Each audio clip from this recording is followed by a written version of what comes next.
Hidup TV mempersembahkan Oase Rohani Katolik yang dibawakan oleh para imam Keuskupan Agung Jakarta.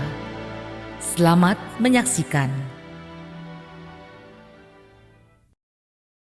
Salam damai sahabat Oase Rohani Katolik yang terkasih, apa kabar?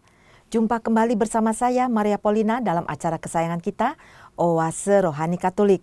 Dan sekarang hati saya penuh sukacita karena di studio sudah hadir bersama saya Romo Bernardus Braja Hartono Saputro MSF yang biasa kita sapa dengan nama Romo Jajak. Halo Romo, apa kabar? Puji Tuhan, baik Ibu, terima kasih. Ibu apa kabar? Luar biasa, sehat selalu Romo. Syukur pada Allah. Amin. Baiklah sahabat Oase Rohani Katolik yang terkasih, sekarang marilah kita awali acara ini dengan doa pembuka yang dipimpin oleh Romo Jajak. Mari sahabat Oase Rohani Katolik yang terkasih dan Bu Paulin, kita siapkan hati kita dengan berdoa. Dalam nama Bapa dan Putra dan Roh Kudus. Amin. Kami bersyukur padamu Bapa yang baik atas rangkaian kehidupan yang boleh kami jalani di awal tahun 2019 ini. Teristimewa kasih setiamu yang begitu besar yang kami alami di tahun 2018, kami persembahkan kembali ke dalam tangan-Mu. Sudilah Engkau memberkati kami dengan kasih setiamu, teristimewa ketika kami hendak menjalani hidup kami di tahun 2019 ini dengan bekal sabda dan doa-doa kami yang menjadi kekuatan rohani bagi kami. Biarlah pada kesempatan hari ini Engkau menganugerahi kami rahmat Roh Kudus-Mu, supaya melalui perantaraannya kami pun dapat merenungkan dan meresapkan sabda-Mu sebagai pedoman dan lentera setiap langkah hidup kami. Dan biarlah sabda-Mu ini semakin memperteguh dan menguatkan iman kami untuk berserah dan beriman kepadamu. Sebab Engkaulah Bapa yang kami muliakan bersama Putra dan Roh Kudus sepanjang segala masa. Amin. Dalam nama Bapa dan Putra dan Roh Kudus. Amin. Amin. Bagi orang tulus hati telah terbit cahaya dalam kegelapan, yaitu Tuhan yang Maha Rahim, penyayang yang adil. Sahabat Oase Rohani Katolik yang terkasih, hari ini Jumat tanggal 11 Januari 2019 merupakan hari biasa sesudah penampakan Tuhan. Dan bacaan liturgi pada hari ini diambil dari surat pertama Rasul Yohanes bab 5 ayat 5 sampai dengan 12. Dan dilanjutkan dengan bacaan Injil yang diambil dari Injil Lukas bab 5 ayat 12 sampai dengan 16. Dan sekarang marilah sama-sama kita membuka Alkitab kita. Saya akan membacakan bacaan pertama yang diambil dari surat pertama Rasul Yohanes bab 5 ayat 5 sampai dengan 12. Saudara-saudara terkasih, tidak ada orang yang mengalahkan dunia selain dia yang percaya bahwa Yesus adalah Anak Allah. Dia inilah yang telah datang dengan air dan darah, yaitu Yesus Kristus, bukan saja dengan air, tetapi dengan air dan dengan darah. Dan Rohlah yang memberi kesaksian, karena Roh adalah kebenaran. Sebab ada 3 yang memberi kesaksian di dalam surga, Bapa, Firman, dan Roh Kudus, dan ketiganya adalah satu. Dan ada 3 yang memberi kesaksian di bumi, Roh, air dan darah, dan ketiganya adalah satu. Kesaksian manusia kita terima, tetapi kesaksian Allah lebih kuat. Sebab demikianlah kesaksian yang diberikan Allah tentang anaknya. Barang siapa percaya kepada anak Allah, ia mempunyai kesaksian itu di dalam dirinya. Barang siapa tidak percaya kepada Allah, ia membuat Allah menjadi pendusta karena orang itu tidak percaya akan kesaksian yang diberikan Allah tentang anaknya. Dan inilah kesaksian itu. Allah telah mengaruniakan hidup yang kekal kepada kita dan hidup itu ada di dalam Anak-Nya. Barang siapa memiliki Anak Allah, ia memiliki hidup. Barang siapa tidak memiliki Dia, ia tidak memiliki hidup. Semuanya itu kutuliskan kepada kamu, supaya kamu yang percaya kepada nama Allah tahu bahwa kamu memiliki hidup yang kekal. Demikianlah sabda Tuhan. Syukur kepada Allah. Sahabat Oase Rohani Katolik yang terkasih, setelah kita mendengarkan bacaan pertama tadi, marilah kita tanggapi bacaan pertama dengan Mazmur tanggapan. Megahkanlah Tuhan, hai Yerusalem. Megahkanlah Tuhan, hai Yerusalem. Megahkanlah Tuhan, hai Yerusalem. Pujilah Allahmu, hai Sion. Sebab ia meneguhkan palang pintu gerbangmu dan memberkati anak-anak yang ada padamu.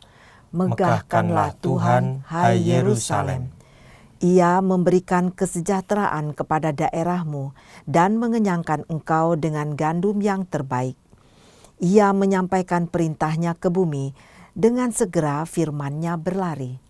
Megahkanlah Tuhan, hai Yerusalem. Ia memberitakan firman-Nya kepada Yakub, ketetapan dan hukum-hukumnya kepada Israel.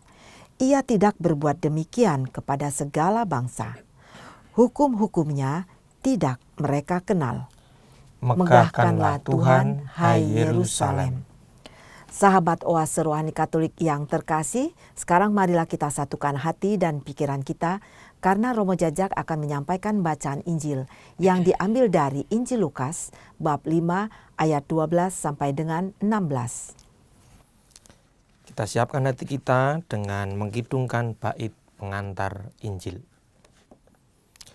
Alleluia, alleluia, alleluia. Alleluia, alleluia, alleluia.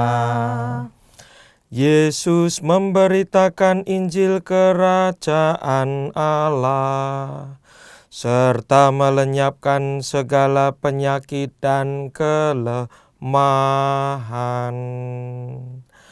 Alleluia, alleluia, alleluia. Tuhan sertamu Dan sertamu juga. Inilah Injil Yesus Kristus menurut Lukas. Dimuliakanlah Tuhan. Injil Lukas bab 5 ayat 12 sampai 16. Sekali peristiwa, Yesus berada di sebuah kota. Ada di situ seorang yang penuh kusta. Ketika melihat Yesus, tersungkurlah si kusta dan memohon, "Tuan, jika Tuan mau, Tuan dapat mentahirkan aku." Maka Yesus mengulurkan tangannya, menjamah orang itu dan berkata, "Aku mau, jadilah engkau tahir." Seketika itu juga lenyaplah penyakit kustanya. Yesus melarang orang itu memberitahukan hal ini kepada siapapun juga, dan ia berkata, "Pergilah, perlihatkanlah dirimu kepada imam, dan persembahkanlah untuk pentahiranmu persembahan seperti yang diperintahkan Musa sebagai bukti bagi mereka." Tetapi kabar tentang Yesus makin jauh tersiar, dan datanglah orang banyak berbondong-bondong kepadanya untuk mendengar Dia dan untuk disembuhkan dari penyakit mereka. Akan tetapi, Yesus mengundurkan diri ke tempat-tempat yang sunyi dan berdoa. Demikianlah Injil Tuhan. Terpujilah Kristus. Sahabat Oase Rohani Katolik yang terkasih, setelah kita mendengarkan bacaan liturgi pada hari ini, sekarang kita masuk dalam segmen perbincangan rohani. Nah, Romo, dalam segmen pertama ini, pokok pikiran apa yang ingin Romo sampaikan dalam awal permenungan kita di hari ini, Romo? Terima kasih, Pauline. Kita bersama-sama akan mendengarkan sekaligus merenungkan Sabda Tuhan dari Penginjil Lukas yang baru saja kita dengarkan tadi. Saya ingin mengajak kita semua merenungkan pahit dan manis hidup bersama Yesus. Saya pribadi merasa iri ketika membaca dan membayangkan bagaimana seorang kusta yang entah kebetulan sengaja atau tidak sengaja berjumpa dengan Tuhan Yesus. Si kusta mungkin tidak disebut namanya oleh penginjil Lukas, dan dia mungkin bukan orang yang dikenal oleh orang-orang sekitarnya. Karena kita tahu di kalangan masyarakat Yahudi, orang yang sakit kusta adalah orang yang disingkirkan karena penyakit itu menular, dan mereka harus mengenakan pakaian compang-camping, pakaian yang buruk, dan harus berteriak, saya sakit kusta, saya sakit kusta. Sehingga bisa jadi si sakit kusta ini orang yang berada di pinggir jalan, di pojokan, dan sudah dianggap tidak ada oleh masyarakat Yahudi waktu itu. Tetapi dalam sebuah kesempatan, sekali peristiwa, Yesus lewat di sebuah kota dan berjumpa dengan orang kusta yang tidak terkenal itu. Tapi saya rasa si kusta ini sudah mendengar kabar tentang mukjizat atau perbuatan baik yang dilakukan Tuhan Yesus di tempat-tempat sebelumnya. Dalam situasi kepahitan, dalam situasi derita yang dia alami, dia mempunyai secercah harapan ketika melihat sosok Yesus yang lewat di hadapannya. Dan kita tahu bagaimana suasana atau sikap batin seorang yang sudah disingkirkan, tidak pantas, merasa kecil, minder, dan lain sebagainya. Apalagi dia punya sakit yang luar biasa, hebat, namanya kusta itu. Tapi karena dia punya pengharapan, di atas segala kepahitan itu dia ingin mencicipi manisnya hidup. Dengan pengharapan itu, maka dia berani mendekat pada Tuhan Yesus dan meminta, mengucapkan sebuah kalimat, Tuhan, jika Tuhan mau, Tuhan dapat mentahirkan aku. Semasa hidupnya dia mengalami kepahitan, disingkirkan, kena penyakit, dijauhi, bahkan mungkin sudah dianggap tidak ada oleh keluarga dan masyarakat sekitarnya. Tetapi sesekali dia ingin merasakan manisnya hidup, mumpung dia bisa berjumpa dengan Tuhan Yesus yang hadir atau lewat di depannya. Dan manisnya hidup yang pengen dia rasakan, dia ungkapkan dengan sebuah kalimat, jika Tuhan mau. Pun dia tetap merasa tidak pantas meminta manisnya hidup, meminta berkat itu, meminta mukjizat itu pada Sang Guru, pada Tuhan Yesus. Karena dia sudah tersingkirkan dalam hidupnya. Tetapi nampaknya perjumpaan dengan Tuhan Yesus mendatangkan keberanian, menumbuhkan pengharapan bagi si orang kusta. Dan gayung bersambut, Tuhan Yesus memberikan hadiah istimewa untuk si kusta. Aku mau, jadilah engkau tahir. Aku mau. Dua kata yang sangat sederhana, tetapi menghapus semua kepahitan hidup yang dialami si kusta selama ini. Dan kita tahu betapa kalau sudah hidup dalam kepahitan terus menerima yang manis, pasti akan bersuka cita, pasti akan bergembira, dan ya ada semangat baru, ada gairah baru yang didapatkan. Iya. Dan saya rasa itu pengalaman kepahitan dan peristiwa manis yang dialami oleh si kusta ini ketika dia berjumpa dengan Tuhan Yesus. Dia yang tadinya disingkirkan, begitu diterima oleh Tuhan Yesus. Dia yang tadinya sakit parah, bahkan dikatakan tak tersembuhkan, mengalami rahmat, kesehatan, dan kesembuhan seketika karena perjumpaan dengan Tuhan Yesus.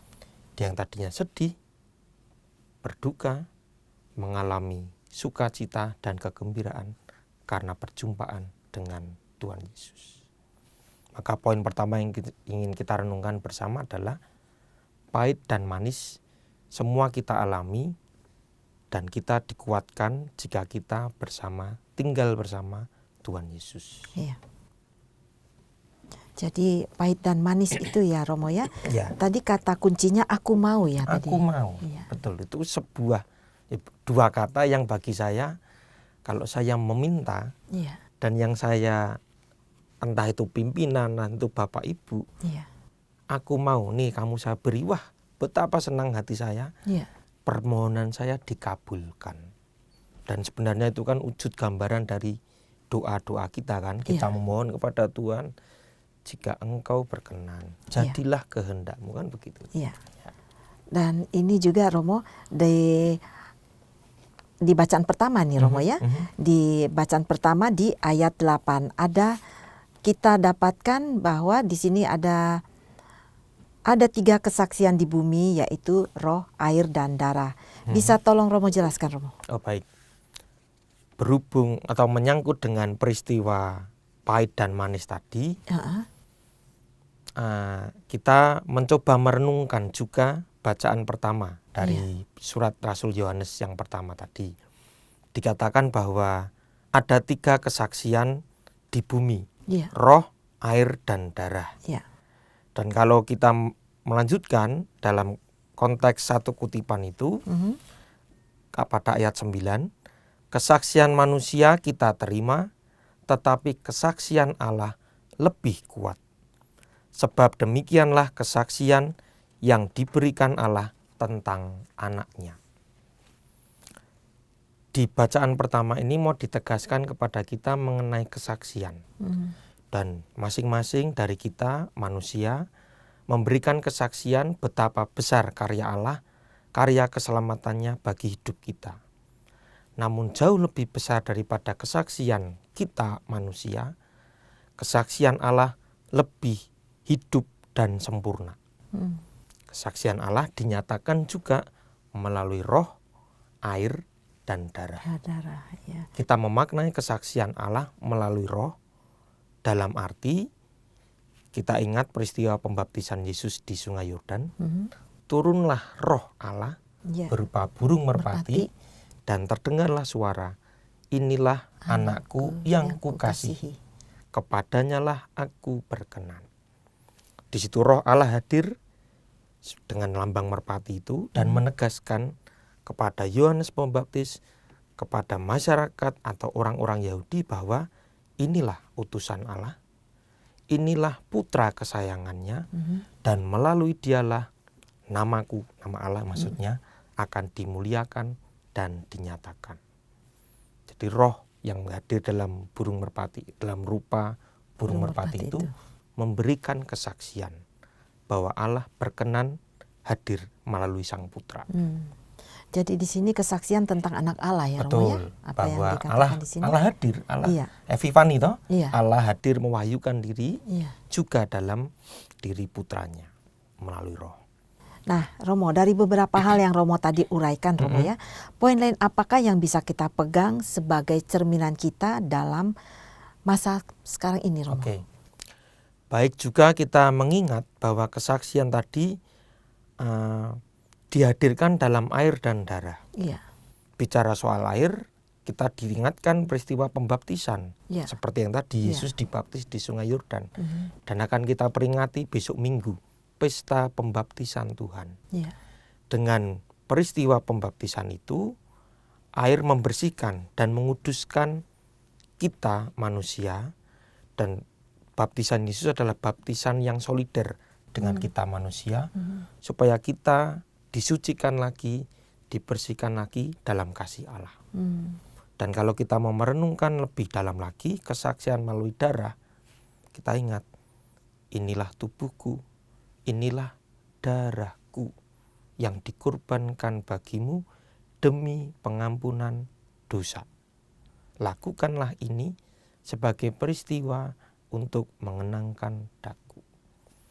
Dan darah bagi kita adalah pengenangan atau kesaksian pengorbanan Kristus untuk keselamatan kita, untuk kehidupan kita. Maka poin kedua yang saya tegaskan adalah bahwa kehadiran Kristus yang dibaptis, yang kemudian mengorbankan darahnya untuk keselamatan kita dalam Roh Allah, itu menjadi tanda sekaligus peringatan bagi kita bahwa Allah bermurah hati untuk mengasihi kita. Pengorbanannya bukan dengan membayar pajak, melunasi utang kita, atau memberikan sesuatu yang biasa-biasa. Tidak. Dia memberikan darah putranya yang terkasih untuk menyelamatkan kita.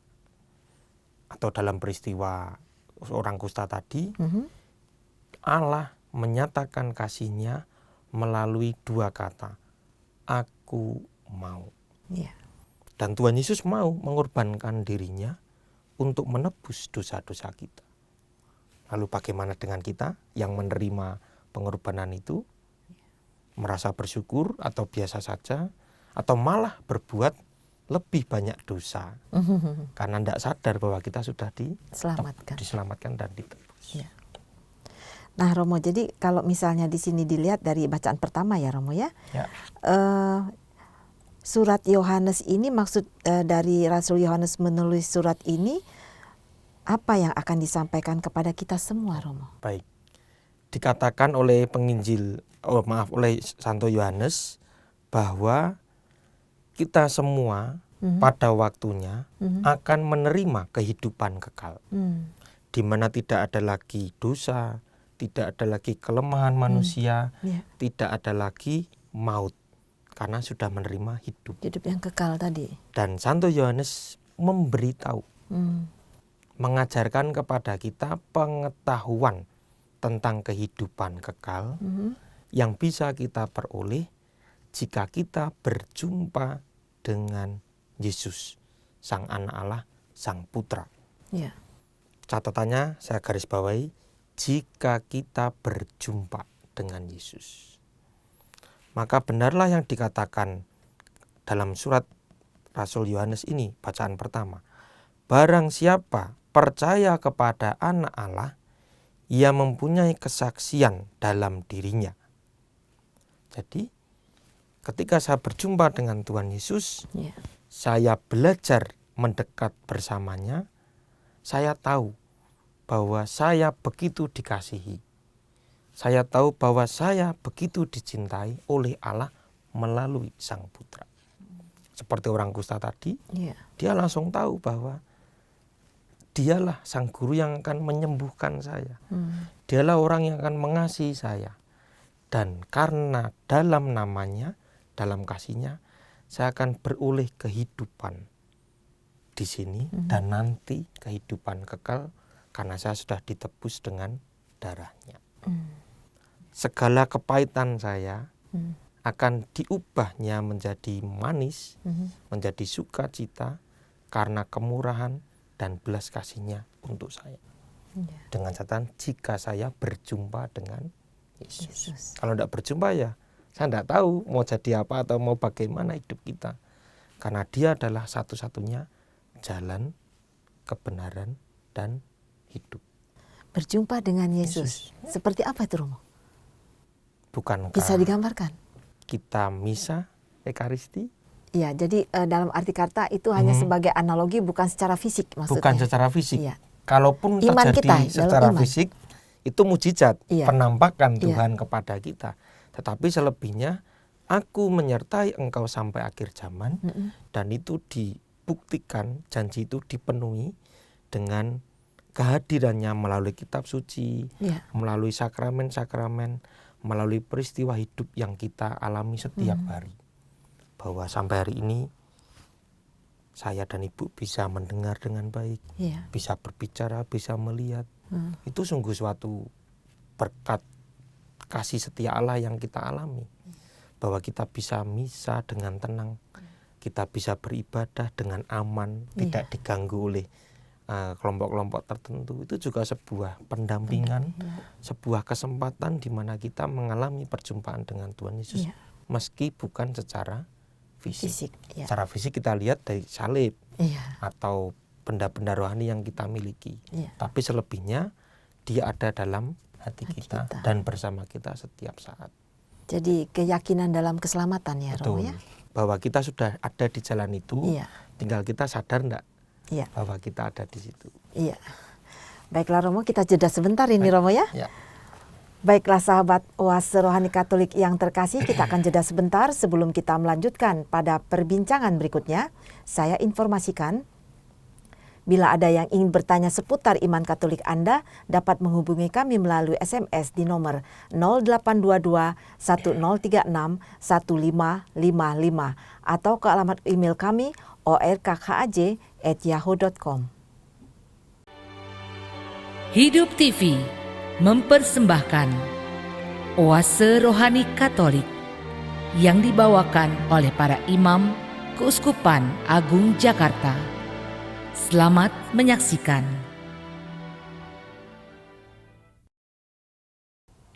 Masih bersama Romo Bernardus Braja Hartono Saputro MSF dan saya Maria Paulina dalam acara Oase Rohani Katolik.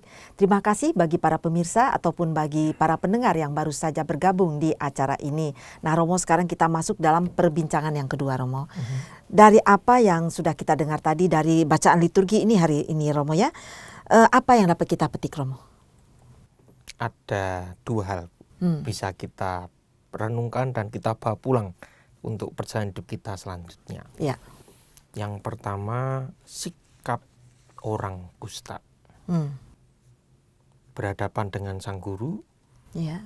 dia tidak terus melunjak dan bagaimana atau kegirangan atau tidak, tapi dia tetap, saya membayangkan seperti kalau abdi dalem orang Jogja itu, Tuan, jika Tuan mau, engkau dapat mentahirkan aku. Sikap rendah hati di hadapan Tuhan menjadi sikap yang perlu kita perjuangkan terus-menerus dalam perjalanan hidup kita. Ya. Kita tahu memang Bapa itu Bapa yang maha murah, memang yang akan memberikan dan mencukupi segala kebutuhan kita. Ya. Namun bukan berarti kita bisa ngelunjak. Apa Ibu, ngelunjak itu Semena-mena aja semena-mena menuntut Iya. Tuhan kok semua harus dituruti, tidak. Tetapi setiap dalam sikap kita berhadapan dengan Tuhan, juga dalam doa-doa kita, referennya adalah jika Tuhan mau, jika Tuhan berkehendak. Dan itu sejalan dengan doa yang diajarkan Kristus pada kita. Bapa kami yang di surga, jadilah kehendak-Mu di atas bumi seperti di dalam surga. Jadi apapun yang terjadi dalam hidup kita adalah kehendak Allah. Ya. Dan kita memohon dengan rendah hati, semoga apa yang kita harapkan, apa yang kita cita-citakan, apa yang kita doakan terjadi, dikabulkan seturut dengan kemurahan hatinya, seturut dengan kehendaknya. Iya. Sikap rendah hati itu yang pertama. Yang kedua, belajar dari Tuhan Yesus. Setelah menyembuhkan orang sakit kusta, itu orang-orang pasti akan, wah hebat nih, ada tabib yang bisa menyembuhkan sakit kusta, ada Allah yang melawat kita. Dan kalau zaman sekarang mungkin malah cekrek-cekrek foto dulu, gitu. Ini saya begini begitu, ini loh saya yang orang terkenal yang bisa begini dan begitu. Tapi tidak, Tuhan Yesus mengajarkan pada kita, setelah kita melakukan kebaikan, kita pergi mengundurkan diri ke tempat yang sunyi dan berdoa. Di kalimat terakhir, Iya. ya. Akan tetapi Yesus mengundurkan diri ke tempat-tempat yang sunyi dan berdoa. Iya. Sikap rendah hati juga diajarkan Tuhan Yesus kepada kita. Iya. Bukan berarti kita sudah berbuat baik terus kita harus disanjung, harus dihormati, tidak. Iya.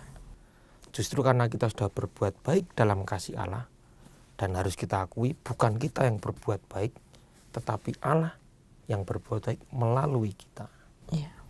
Dan sudah sepantasnya setelah kita menyelesaikan perbuatan baik itu, kita mengundurkan diri ke tempat yang sunyi dan berdoa. Terima kasih Tuhan, Engkau telah menggunakanku sebagai perpanjangan tanganmu untuk berbuat baik. Entah itu memberikan sumbangan, entah itu memaafkan kesalahan orang lain, entah itu membantu seorang menyeberang jalan, atau memberikan makanan kepada yang lapar, mengunjungi orang sakit, melawat yang dipenjara, dan lain sebagainya.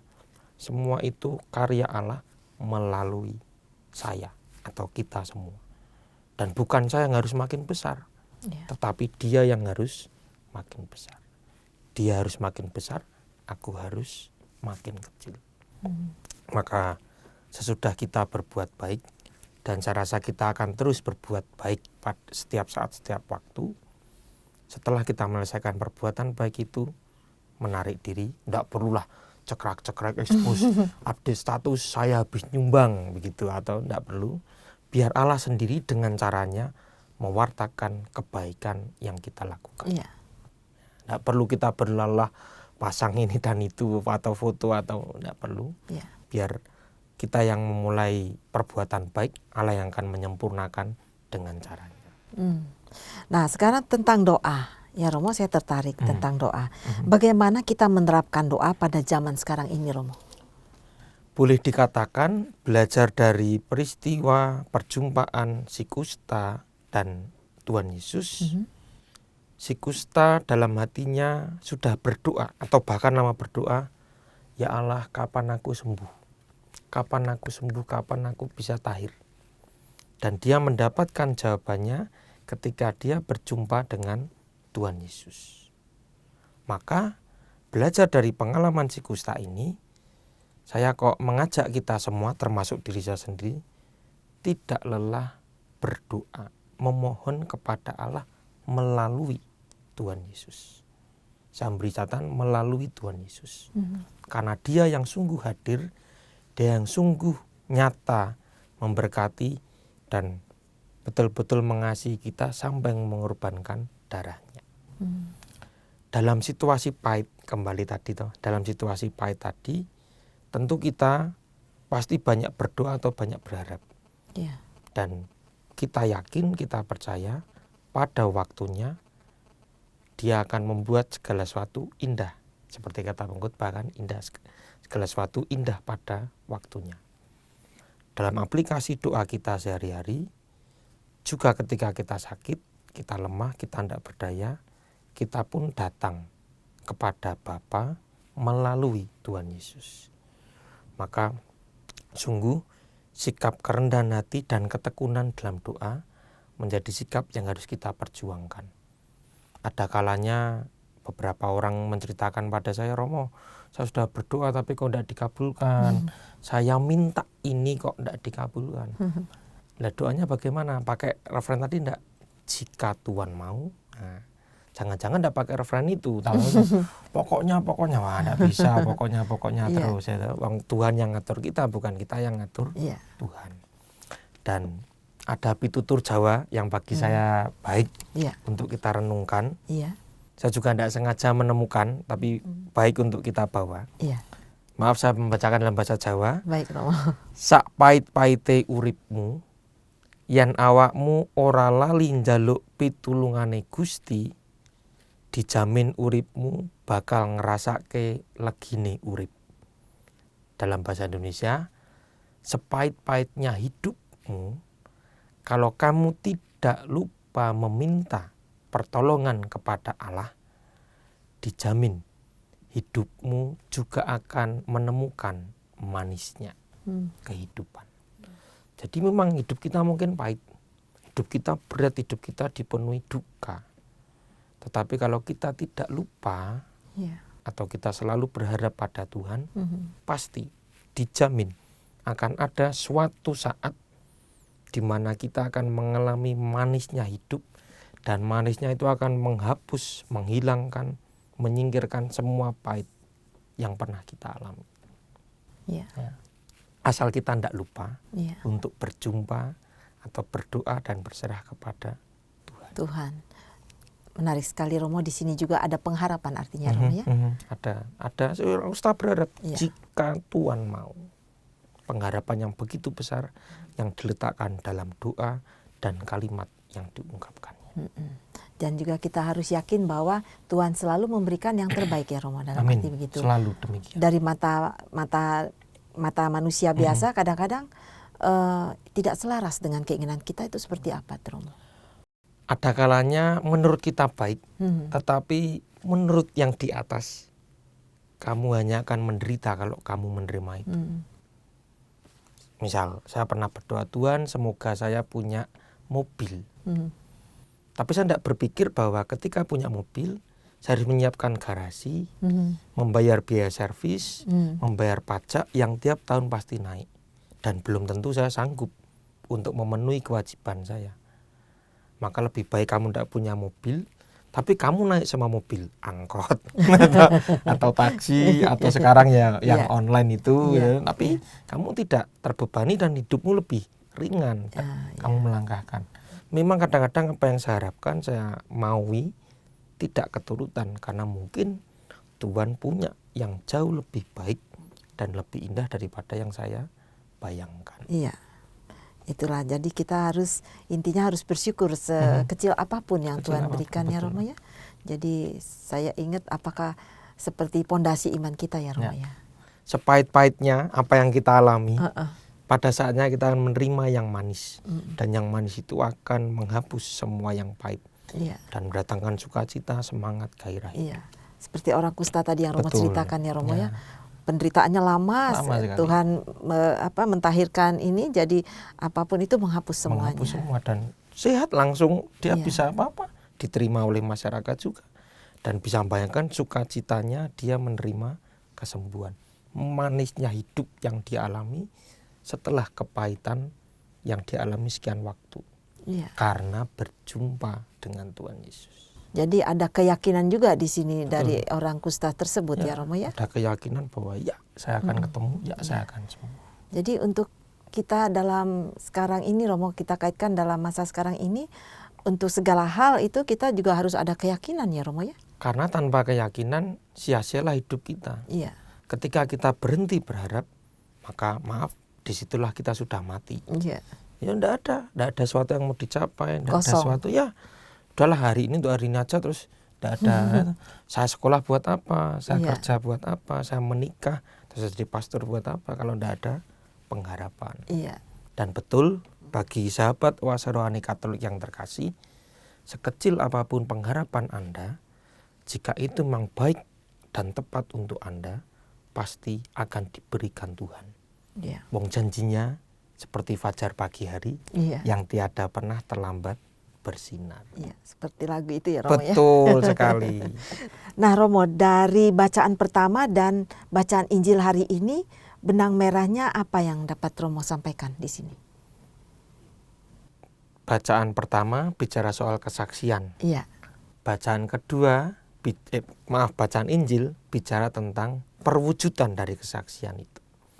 Maka mau dikatakan kepada kita bahwa penginjil Lukas atau juga surat Rasul Yohanes tadi menegaskan bahwa Allah sungguh-sungguh hadir. Kesaksian Allah dinyatakan melalui Putra, seperti yang terus dalam bacaan pertama, dan Putra memberikan kesaksian bahwa karya Allah nyata melalui peristiwa penyembuhan orang kusta. Dan semua kesaksian itu mau mewariskan kepada kita bahwa aku menyertai engkau sampai akhir zaman. pun dalam situasi sekarang ini, kesaksian itu masih berbicara dan masih bisa terjadi di antara kita orang-orang yang percaya.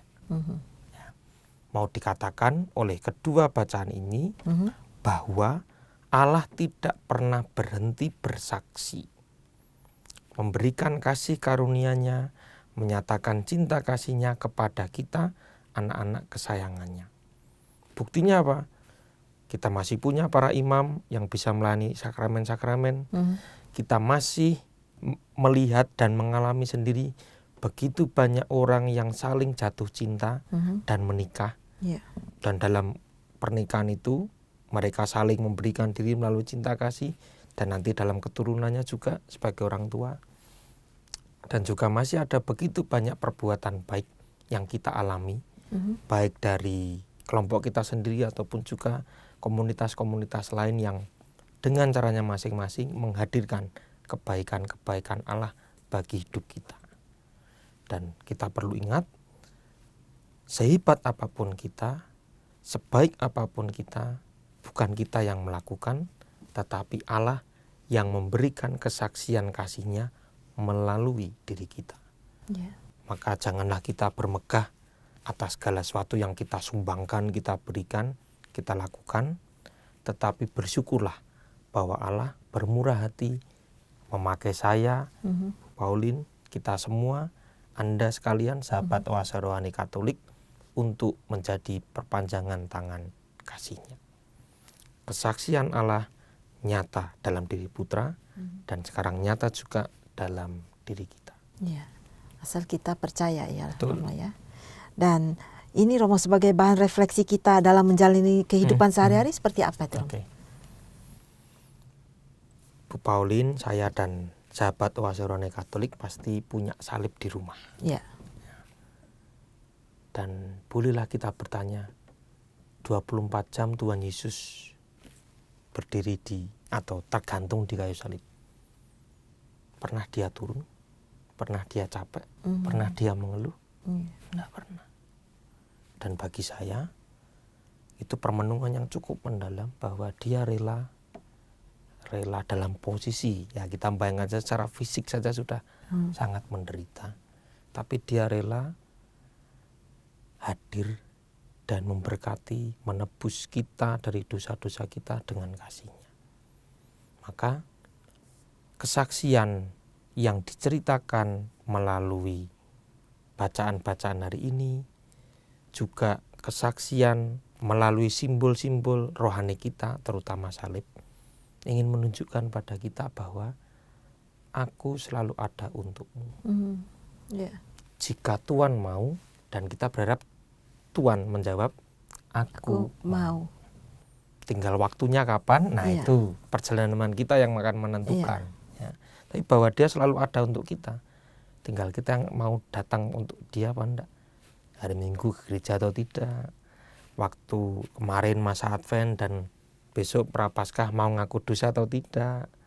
Hormat pada orang tua atau tidak. Kan bagian dari perintah Allah yang harus kita laksanakan. Ya. Tapi dari semua ini saya ingin menegaskan bahwa melalui peristiwa penyembuhan, melalui kesaksian yang diberitakan melalui sabda, Allah menyatakan diri-Nya bahwa Dia selalu ada dan menyertai kita. Jadi kadang-kadang kita sendiri yang tidak Romo, kurang konsis, kurang sadar ya dalam waktu itu. Bahwa tidak menyadari ya Romo ya. Tidak menyadari sepenuhnya bahwa ketika sakit kita baru wah selama ini saya sehat, Tuhan menyertai. Tapi ketika saat-saat tertentu menghujat Allah. Ya, menghujat Allah, bahkan melalaikan kewajiban kita terhadap Allah. Nah, bagaimana kalau kita jatuh dalam dosa yang sama, Romo? Menyenangkan ya jatuh dalam dosa itu ya. Karena seolah-olah itu wah sudah jagoan begitu ya. Jatuh, bangkit lagi, jatuh, bangkit lagi. Saya selalu teringat pesan Tuhan Yesus pada perempuan yang kedapatan berzina. Aku pun tidak menghukum engkau. Pergilah dan jangan berbuat dosa lagi. Pesannya jelas dan tegas. Ya, Tuhan Yesus tidak menghukum, tidak memberi denda, tidak juga meminta orang-orang untuk menghakimi dia. Cuma pergilah, ojo mbok baleni, dalam bahasa Jawa, jangan kamu ulangi perbuatan dosamu. Nah, pun hal yang sama juga kita ucapkan kalau kita mendoakan doa tobat.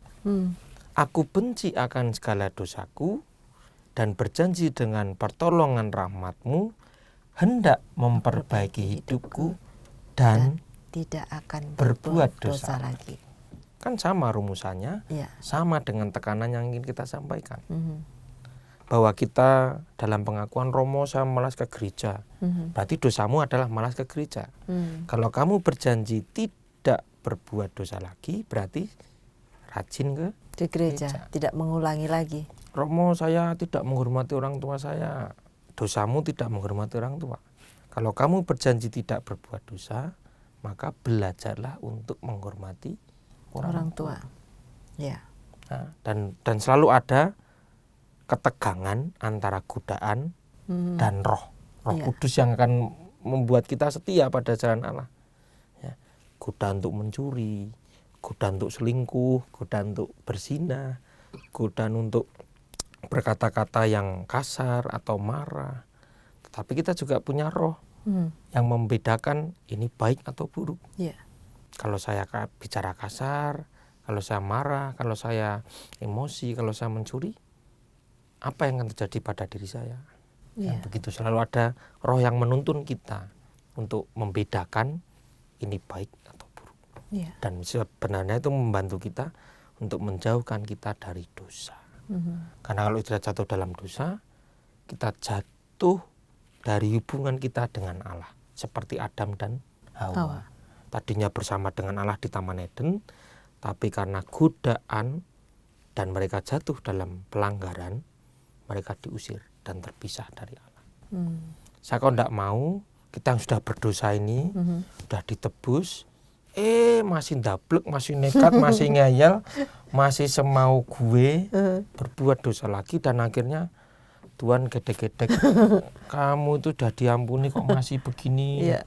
Kalau masih anak-anak oke lah, karena anak masih belajar. Iya. Tapi apakah usia remaja, dewasa, dan orang tua masih mau bersikap seperti anak terus yang jatuh ya enggak lah. Wong kita sudah dituakan, kita juga sudah dewasa, sudah semakin tahu mana yang benar dan mana yang salah. Iya. Jadi luar biasa Romo perbincangan kita hari ini. Tanpa terasa kita sudah di penghujung acara nih Romo. Jadi kita tutup ya Romo dengan doa ya Romo ya. Baiklah sahabat Oase Rohani Katolik yang terkasih, tanpa terasa kita sudah di penghujung acara, dan sebagai akhir dari acara ini kita tutup dengan doa penutup yang dipimpin oleh Romo Jajak. Kemudian dilanjutkan dengan mohon berkat kasih karunia Tuhan melalui Romo Jajak. Baik, sahabat Oase Rohani Katolik yang terkasih dan Pauline, kita siapkan hati kita untuk berdoa. Dalam nama Bapa dan Putra dan Roh Kudus. Amin. Allah Bapa yang penuh kasih, kami bersyukur atas kesempatan yang Kau berikan kepada kami, sehingga kami dapat merenungkan dan meresapkan sabda-Mu hari ini, dan kami pun Kau segarkan dengan siraman rohani yang menguatkan iman kami. Semoga kami selalu belajar untuk bersikap rendah hati di hadapan-Mu ketika kami mengaturkan doa dan permohonan kami. Biarlah apa yang kami harapkan, apa yang kami doakan, dan apa yang kami mohonkan, semuanya berjalan seturut dengan kehendak-Mu. Dan apabila kami boleh dan bisa berbuat baik, semoga kami sepenuhnya menyadari bahwa perbuatan kami ini adalah semata-mata karena kasih karunia-Mu. Dan semoga kami tetap bersikap rendah hati atas semua kebaikan yang kami lakukan, karena semuanya itu kami kembalikan kepadamu sebagai persembahan hidup kami. Dan biarlah kasih karunia-Mu dan Roh Kudus-Mu menyertai kami sepanjang tahun ini, supaya perkataan dan perbuatan kami menjadi berkat bagi semakin banyak orang, teristimewa bagi keluarga dan komunitas kami. Kami serahkan seluruh doa dan pengharapan kami, juga perjalanan kami selanjutnya ke dalam tangan-Mu bersama Kristus Tuhan dan Penyelamat kami. Amin. Tuhan sertamu Dan sertamu juga. kita semua, keluarga dan komunitas kita, pekerjaan dan pelayanan kita, serta doa-doa dan rencana hidup kita selanjutnya senantiasa dilimpahi berkat Allah yang Maha Kuasa, Bapa dan Putra dan Roh Kudus. Amin. Amin. Demikianlah sahabat Oase Rohani Katolik yang terkasih, usai sudah acara Oase Rohani Katolik pada hari ini. Semoga apa yang sudah kita dengar tadi dapat menjadikan iman kita semakin bertumbuh dan menghasilkan buah yang baik. Akhir kata saya Maria Paulina dan Romo Bernardus Braja Hartono Saputro MSF pamit undur diri. Damai Tuhan selalu menyertai kita semua. Mari amalkan Pancasila. Demikianlah Oase Rohani Katolik yang dibawakan oleh para imam Keuskupan Agung Jakarta. Tuhan memberkati.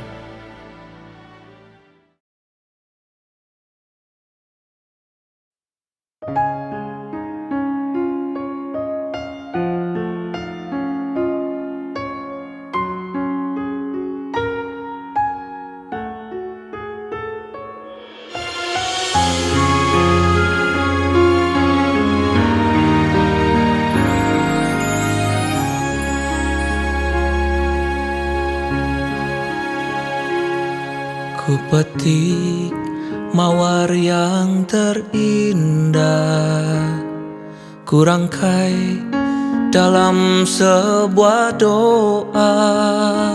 Ku cinta dan hormat kepadamu, Bundaku, kekasihku. Pesanmu bagiku wasiat yang datang dari Tuhan kekal. Oh Bunda, ku mencintaimu karena kau berharga. Oh Bunda perkasa mulia, ku belajar dari imanmu yang teguh. Oh Bunda mulia, perkasa, sembah baktiku untukmu.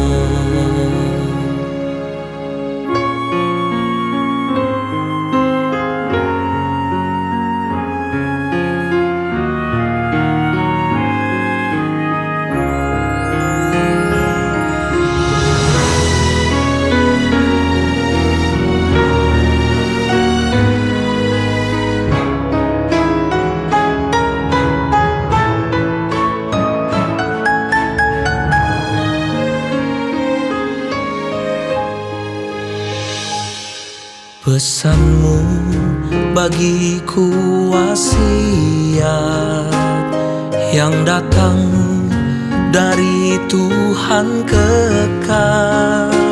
Oh Bunda, ku mencintaimu karena kau berharga. Oh Bunda perkasa mulia, ku belajar dari imanmu yang teguh. Oh Bunda mulia, perkasa, sembah bakti selalu bagimu. Oh Bunda perkasa mulia, namamu ada di dalam doaku. Oh Bunda perkasa mulia, doakan aku yang berdosa.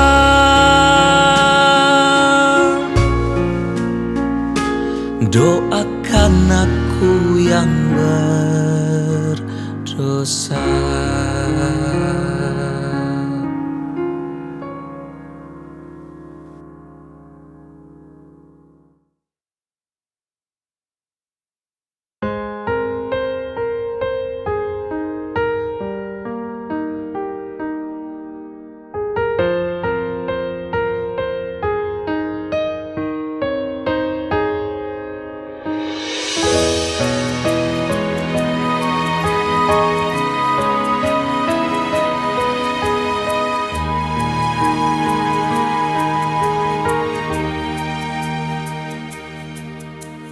Hatiku tenang berada dekatmu, Kaulah jawaban hidupku.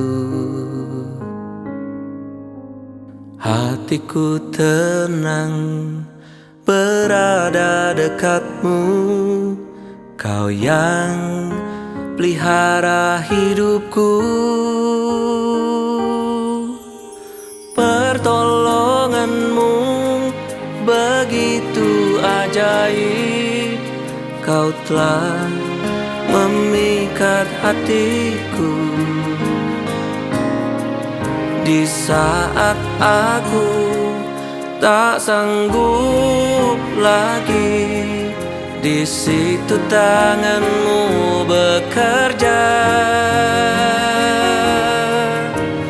Pertolonganmu begitu ajaib, Kau telah memikat hatiku. Kini mataku tertuju padamu, ku rasakan kasih-Mu Tuhan.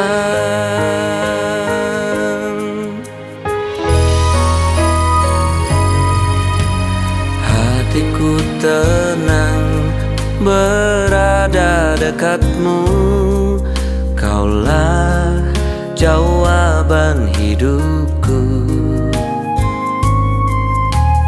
Hatiku tenang berada dekat-Mu, Kau yang pelihara hidupku.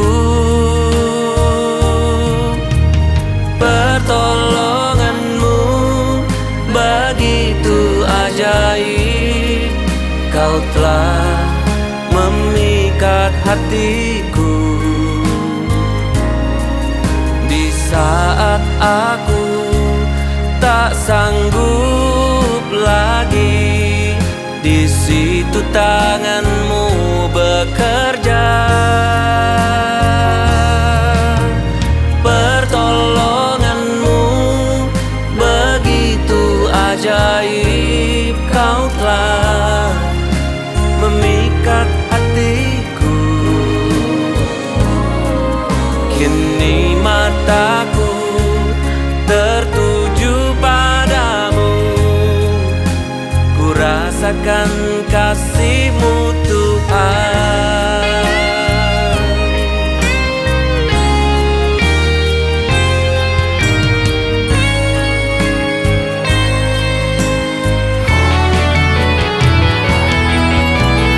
Pertolongan-Mu begitu ajaib, Kau telah memikat hatiku. Di saat aku tak sanggup lagi, di situ tangan